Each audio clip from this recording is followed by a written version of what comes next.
coming home to yourself, the summer solstice, Cancer season, and the wisdom of the heart. As the summer solstice arrives and the sun enters Cancer, we step into a season of reflection, emotional nourishment, and reconnecting with what truly matters. Hi, my name is Nancy Vellante, and I'm an astrologer and certified wellness coach. Welcome back to The Whispering Soul. In this episode, we explore Venus's powerful aspects to Uranus, Neptune, and Pluto, the symbolism of the solstice, and how Cancer season invites us to come home to ourselves. A gentle reflection on intuition, belonging, self-care, and the wisdom of the heart. As we move through this week, there's a noticeable shift happening in the sky, and perhaps within us as well. Venus in Leo is particularly active this week, forming powerful connections with Uranus, Neptune, and Pluto. When Venus is activated, we're invited into a deeper conversation about love, self-worth, creativity, relationships in all forms, and what truly matters to us.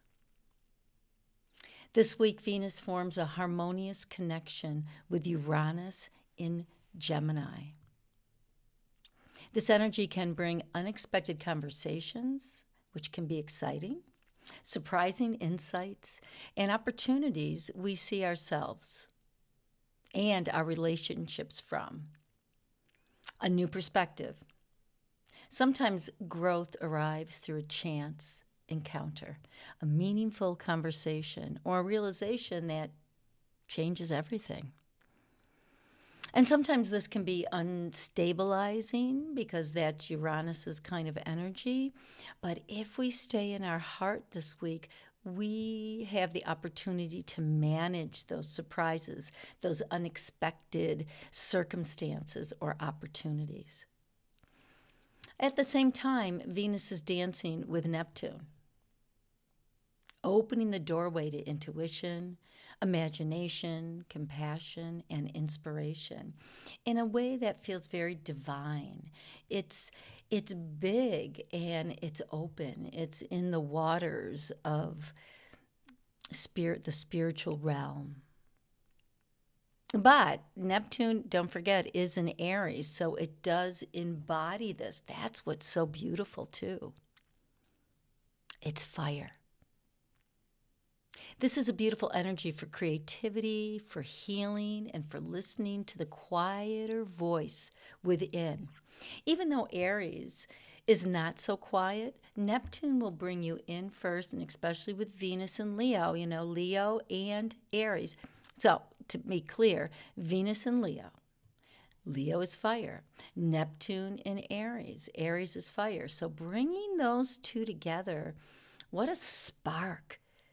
But we have the opportunity to keep it in the heart and to keep it in the body so we don't get too impulsive or too ungrounded or too much in the illusion of that which we are being inspired to do. So pay attention to what touches your heart this week. Notice what inspires you. Notice what feels alive. But, sorry, there's always a but, right? But it's a good thing. By midweek, Venus opposes Pluto, and the tone begins to change. Pluto asks for honesty. It asks us to look beneath the surface and examine what is real. So all of this heart energy and inspiration can land in a place of being real, right? Being truthful, being authentic. So Venus opposing Pluto is asking us, what are we holding on to? What needs to transform? What relationships, values, patterns no longer align with whom we are becoming and are? And this is Venus.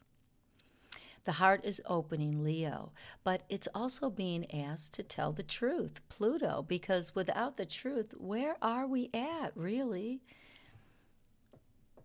Then we wear too many masks. But when we get to the essence of the truth and who we are, we land. So perhaps this is the perfect preparation for what arrives next. And I hesitate to use the word perfect, but sometimes it's okay. So we arrive at the summer solstice, the longest day of the year in the northern hemisphere. And that will be on June 20th as the sun goes into Cancer. A sacred turning point. So the sun leaves the busy, curious energy of Gemini and again enters the nurturing waters of Cancer. So we are invited to slow down, to breathe. Let's take a breath together right here. In through the nose, all the way up, through the face, and then exhale through your mouth, opening the mouth slightly. Let's take that one more time. So we're going to inhale through the nostrils. As we gather that inhalation, we bring that breath up through the pelvis, belly, solar plexus, heart, throat, third eye, and all the way up through the crown. And let that out breath, that exhalation pour over you, if you can, very gently, like a breath, like a breath, an air of waterfall, if you will, since Cancer is water, all the way down into your feet.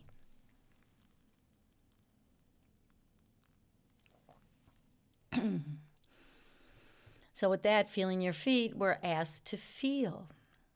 We're asked to come home to ourselves. Cancer is our home, inside and out, symbolically and metaphorically. The word solstice comes from a Latin word, which I cannot pronounce, sorry, but I will give you the meaning. So it means, solstice means the sun stands still. I love that imagery. The sun stands still. That's so invigorating with vitality and warmth. You know, the sun rules Leo, warming the heart, gathering courage.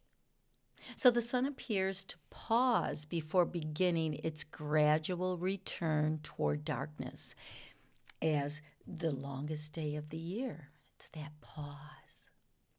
Nature itself reminds us that growth is not always found in movement. Sometimes growth is found in stillness. What does that feel like? Sometimes wisdom arrives when we stop pushing forward long enough to hear what our soul has been trying to tell us. Not easy, but possible.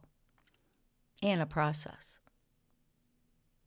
As I said, Cancer is ruled by the moon, our landscape of emotion, our habits,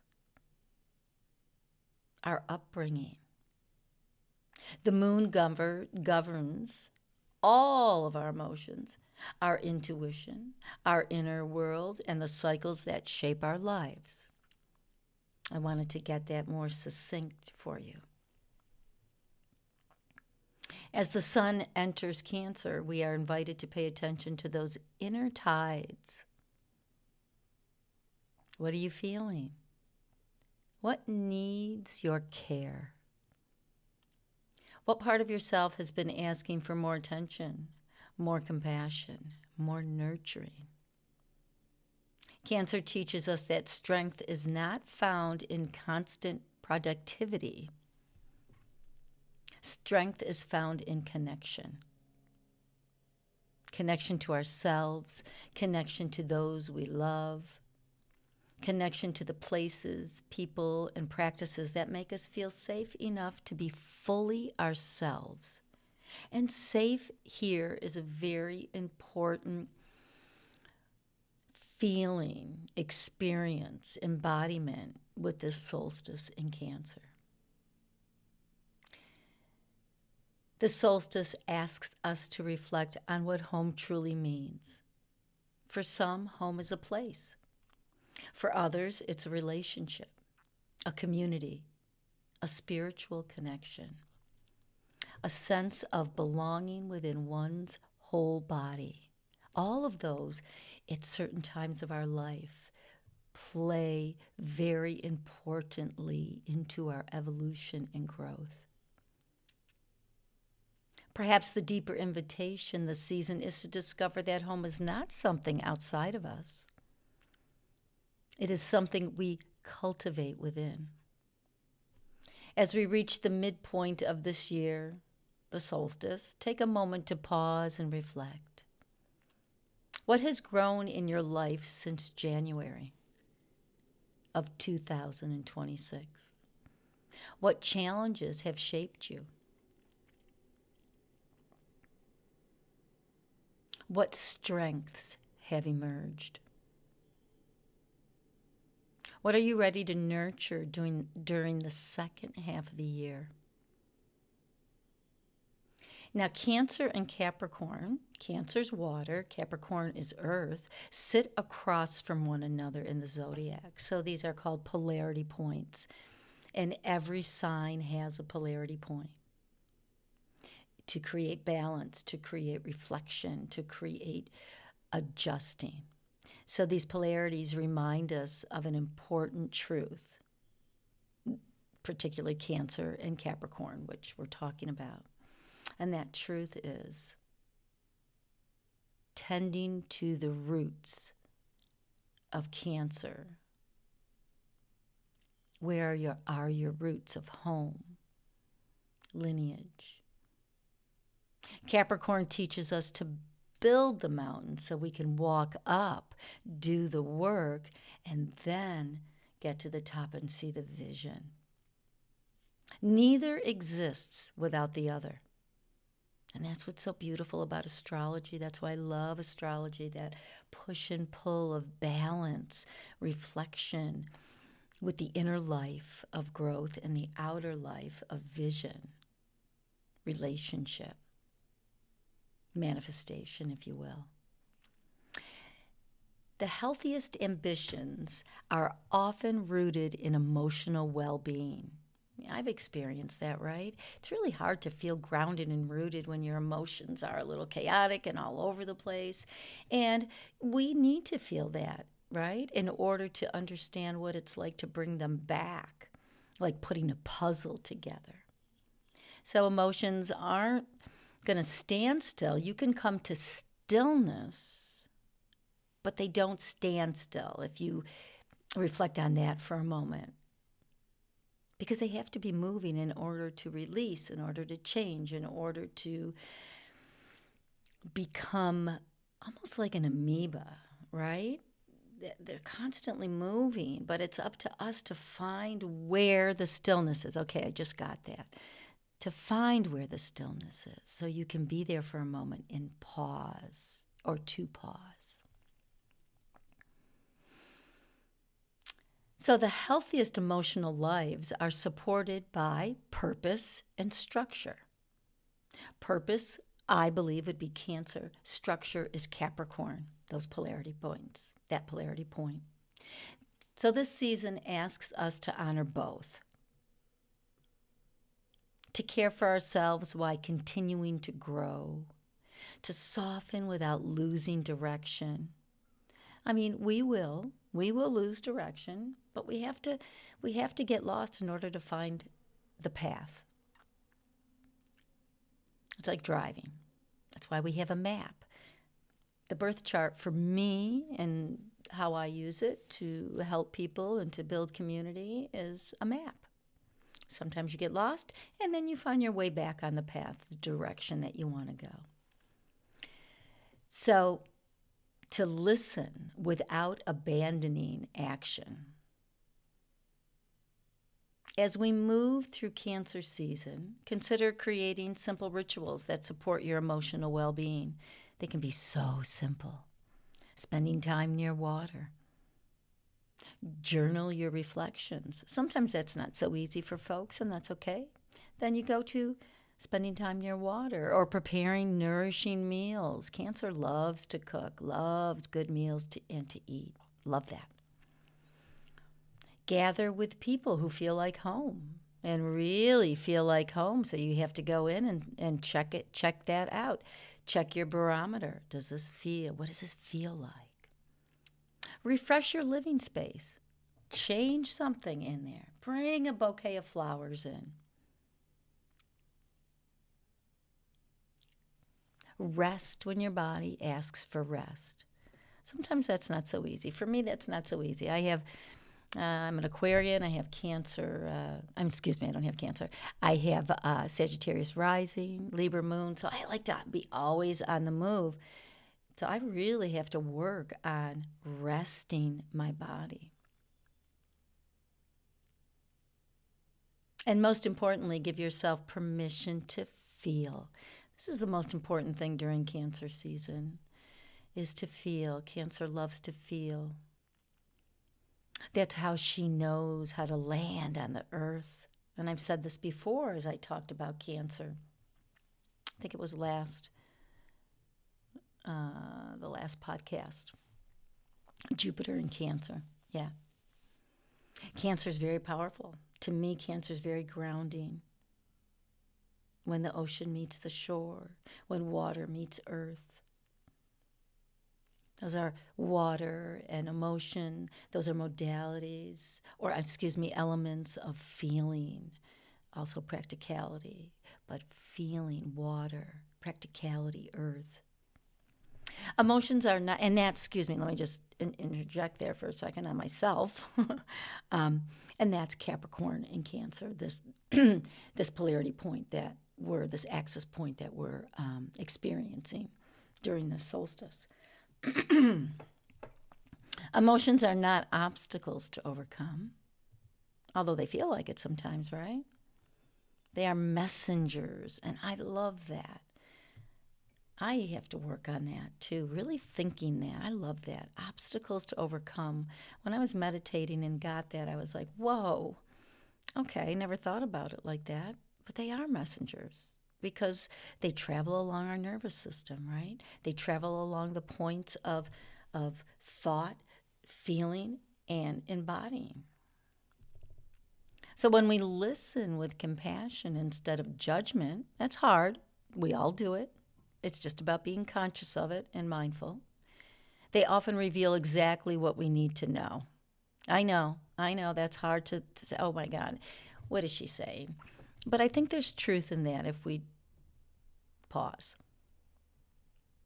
And I think as we become more conscious and mindful within our own body, mind, and soul, that is revealed to us more. The summer solstice reminds us that life moves in cycles. And that's another reason why I like astrology. I love cycles. Thank God for cycles, right? Because that means it keeps on moving, moving, and moving. There are seasons for doing, and there are seasons for being. I love that. There are moments when we reach outward toward possibility, and moments when we return inward towards ourselves. That's the balance. That's the healing. This solstice, may you allow yourself to pause.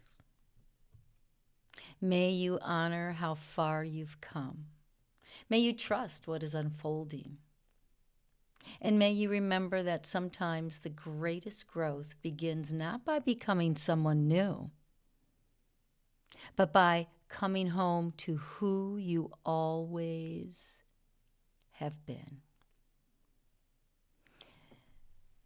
But through authenticity, through truth, not through suppressing emotions, not through running away or not wanting to see. And that's this Venus in Leo in opposition to Pluto and Aquarius this week. So we have a lot of beautiful guidance this week. And really, the universe always guides us. It's up to us to make the choice, and we have free will, so it is always about choice. When we can deeply listen and when we need to pull back, I can't maybe do this right now. The universe says, okay, I'll get you another time. But maybe you just take a grain of sand in this solstice to bring yourself closer to home.